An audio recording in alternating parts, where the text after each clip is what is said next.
राधानगरी तालुक्यातील कोनोली तर्फ असंडोली गावची लोकसंख्या सुमारे 2500 आहे। गावातील शेतजमीन शेतकरी आणि वहिवाटदार यांच्या मालकीची आहे। गावामध्ये 7/12 पत्रकी मूळ कब्जेदार शेतकरी मालक आहेत। तरीही 7/12 पत्रकी रेघेच्या वर श्री स्वामी विद्याशंकर सरस्वती शंकराचार्य करवीर पीठ असं नाव दिसून येत होतं। कोनोली तर्फ असंडोली गावामध्ये वारसा हक्कसोड बोजा आणि इतर नोंदी प्रतिबंधित केल्या आहेत। त्या सुरू व्हाव्यात या मागणीसाठी शेतकरी संघटनेच्या वतीनं तहसील कार्यालयावर मोर्चा काढून निदर्शनं करण्यात आली। श्री स्वामी विद्याशंकर सरस्वती शंकराचार्य यांचं नाव कमी करून घेण्यात यावं असा आदेश 2014 साली तत्कालीन जिल्हाधिकारी आणि महसूल मंत्र्यांनी देऊन सदरची जमीन ही रैतावा संवर्गातील असून ही रयतेच्या मालकीची असल्याचं जाहीर केलं होतं। इथल्या शेतकऱ्यांच्या 3 पिढ्या मातीत जाऊनही न्याय मिळालेला नाही।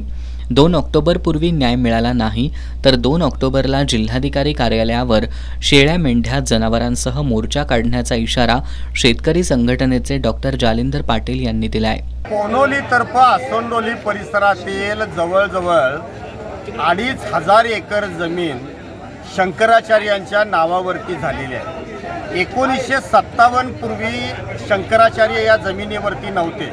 अचानकपणानं महाराष्ट्रातल्या एक मोठ्या नेत्यांनी त्या परिसरामध्ये जमीन खरेदी घेतली आणि त्यानंतर हा प्रश्न उद्भवला। 3 पिढ्या मातीमध्ये गेल्या, अजून ही जमीन रैतावा झालेली नाही। 2010ला जिल्हाधिकारी लक्ष्मीकांत देशमुख यांनी या जमिनी रैतावा करण्याचा निर्णय घेतला। 2014ला महसूल मंत्र्यांनी तो निर्णय घेऊन सुद्धा अजून महसूल खात्यानं त्याची कारवाई केलेली नाही। यासाठी आज राधानगरी तहसीलवरती या विराट मोर्चाचं आयोजन केलं।